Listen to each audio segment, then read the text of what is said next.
ఇవాళ కాంగ్రెస్ పార్టీకి తెలంగాణ రాష్ట్రం అప్పుల పాలైన విషయం తెలుసు. ఎన్నికల ప్రచార సందర్భంగా కాంగ్రెస్ పార్టీ స్పష్టంగా చెప్పింది తెలంగాణ రాష్ట్రం 6 లక్షల కోట్ల అప్పు ఉంది అని చెప్పి కాంగ్రెస్ పార్టీ బీఆర్ఎస్ పార్టీని విమర్శించింది. వాస్తవం ప్రచారం చేసింది. అయినప్పుడు కూడా అప్పు ఉందని తెలుసు. మీకు అప్పు ఉందని తెలిసి కూడా అప్పులు తీరుస్తామని చెప్పి ఒక ప్లాన్ మీకు ఉండొచ్చు. 6 గ్యారెంటీలు ఇచ్చారు. అసెంబ్లీ వేదిక కూడా ఎన్ని అప్పులు చేసిరో బీఆర్ఎస్ పార్టీ ప్రభుత్వం మీరు స్పష్టంగా తెలియజేశారు. అప్పుల విషయం తెలుసు. అప్పులు ఎట్లా చేసారో స్పష్టం చేశారు. 6 గ్యారెంటీలు కూడా ఇచ్చారు. అంటే మీకు ఒక ప్లాన్ ఉంటుంది. ఈ అప్పులను ఎట్లా తీర్చాలి, ఈ 6 గ్యారెంటీలను ఎట్లా అమలు చేయాలి, మీకు ఒక ప్లాన్ ఉంటుంది. ఆ ప్లాన్ ఏంటి ప్రజలకు చెప్పండి ఫస్ట్. కాంగ్రెస్ పార్టీ మళ్ళా మీరు అసెంబ్లీని వేదిక చేసుకొని బీఆర్ఎస్ పార్టీ అప్పులు చేసిందని చెప్పి బీఆర్ఎస్ పార్టీని బూచిగా చూపెట్టి మళ్ళా మీరు 5 సంవత్సరాలు టైం పాస్ చేసే ప్రయత్నం దయచేసి చేయదు. అప్పుల విషయం మీకు స్పష్టంగా తెలుసు. మీ ప్లాన్ ఏంది, మీ ప్రణాళిక ఏంది, ఎక్కడి నుంచి నిధులు పట్టుకొస్తారు, సంపదను ఏ విధంగా సృష్టిస్తారు, మీరు 6 గ్యారెంటీలకు నిధులు ఎక్కడి నుంచి తీసుకొస్తారు,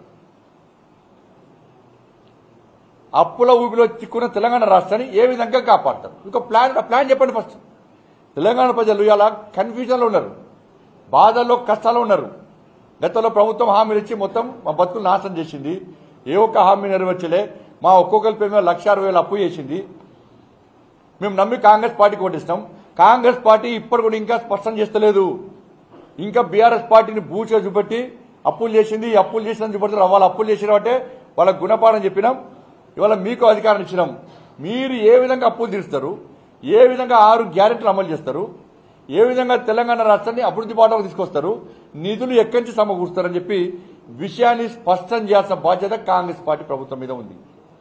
ఈ మళ్ళా బీఆర్ఎస్ పార్టీని మీరు తిట్టుడు, బీఆర్ఎస్ పార్టీ మిమ్మల్ని తిట్టుడు, వాళ్ళు అప్పులు చేయాలన్నాడు, మీరు అప్పులు చేసిన విషయం స్పష్టం చేయాలి. బీఆర్ఎస్ పార్టీ ఎంత మొత్తుకున్నా వాళ్ళు ఇవ్వాలి. మరిగా వాళ్ళు అప్పులు చేసారు కాబట్టి చేతికిచ్చారు కాబట్టి మీకు అధికారం ఇచ్చారు. మరి మీరు ఎట్లా చేస్తారు? ఫస్ట్ నాట్ జీతాలు ఎట్లా ఇస్తారు? నోటిఫికేషన్ చేయాల్సిందే, 6 గ్యారెంటీలు అమలు చేయాల్సిందే, ఉద్యోగస్తులు ప్రమోషన్లు ఇవ్వాల్సిందే,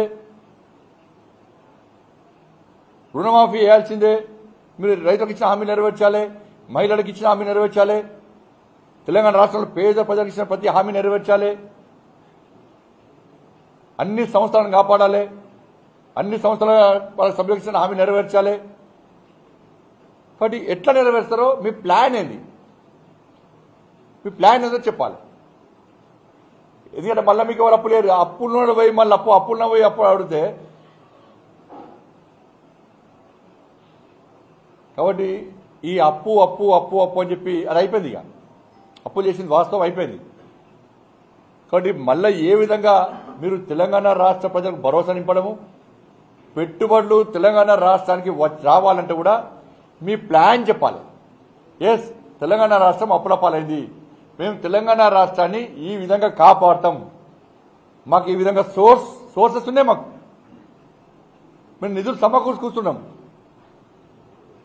కాబట్టి పెట్టుబడులకు రండి అని చెప్పించి అనేక కంపెనీలను ఆహ్వానిస్తే వాళ్ళకు నమ్మకము, ఒక భరోసా, ఒక విశ్వాసం కుదురుతుంది. కాబట్టి ఓల్కోలు తిట్టుకునే ప్రయత్నం చేయకుండా ఒక భరోసా, విశ్వాసం కల్పించే విధంగా కాంగ్రెస్ పార్టీ ప్రయత్నం చేయాలని చెప్పి ఇలా భారతీయ జనతా పార్టీ డిమాండ్ చేస్తున్నది. ఇలా బీఆర్ఎస్ పార్టీ ప్రాంతీయ పార్టీ, బీఆర్ఎస్ పార్టీని తెలంగాణ రాష్ట్ర ప్రజలు తిరస్కరించారు. అధికారంలో పార్టీని వాళ్ళ పార్లమెంటు ఎన్నికలంటేనే మోడీ ఎన్నికలు అంటారు. మొన్న ఎన్నికల ప్రచార సందర్భం కూడా చాలా ప్రాంతాల్లో కూడా ఎట్టి పరిస్థితుల్లో పార్లమెంట్లో భారతీయ జనతా పార్టీకి ఓటు వేస్తాము, మోడీ గారిని తిరిగి ప్రధానమంత్రిగా చేస్తామని చెప్పి అన్ని సర్వే సంస్థలు చెప్పినాయి. కాబట్టి ఎన్నికల్లో భారతీయ జనతా పార్టీ అత్యధిక స్థానాలు తెచ్చుకోబోతున్నది. బీఆర్ఎస్ పార్టీ అడ్రస్ గల్లంతవుతుంది. బీఆర్ఎస్ పార్టీ మేము ఉన్నామని చెప్పుకునే ప్రయత్నం చేస్తున్నారు. వాళ్ళ అహంకారం ఇంకా తగ్గలేదు. కేసీఆర్ కొడుకు అహంకారం కానీ ఆయన బాడీ లాంగ్వేజ్ చూస్తే ఇంకా మేము అధికారంలో ఉన్నాము అని చెప్పి ఒక ఫీలింగ్ పోతలేదు ఆయనకు. ఆయన అహంకారం బాడీ లాంగ్వేజ్ చూస్తుంటే ఆయన అహంకారమే బీఆర్ఎస్ పార్టీ కుంభముంచిందన్న విషయాన్ని ఇంకా కేసీఆర్ కుటుంబం గుర్తిస్తలేదు.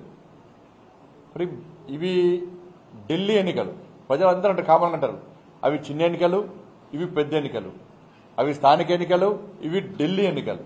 ఢిల్లీ ఎన్నికల్లో నరేంద్ర మోడీ గారు ప్రధానమంత్రిగా కావాలని చెప్పి దేశ ప్రజలందరూ కోరుకుంటారు కాబట్టి ఎన్నికల్లో భారతీయ జనతా పార్టీ పక్కా గెలవబోతున్నది.